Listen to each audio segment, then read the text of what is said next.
Ассаламу алейкум. Наполеон тортун дайындаймыз. Ең алдымен суымызға жұмыртқа, тұз салып, жақсылап араластырамыз.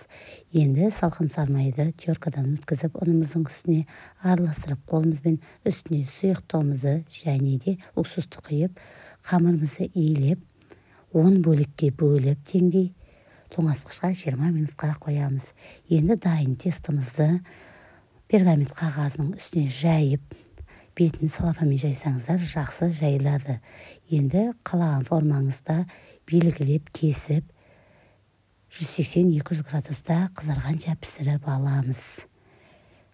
Бетін шаншқымен тесуді ұмытпаңыздар.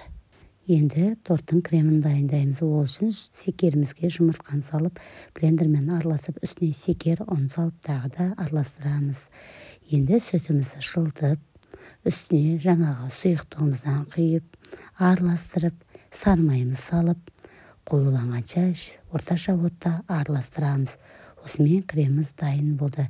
Дайын кремді суытып, суығаннан кейін тортымызды жинаймыз.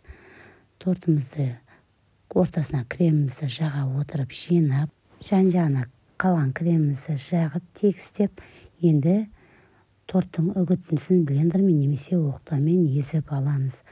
Тортымыздың бетіне жан-жағына жағып, 1 сағатқа тоңазытқышқа кремі сіңгенше қоямыз.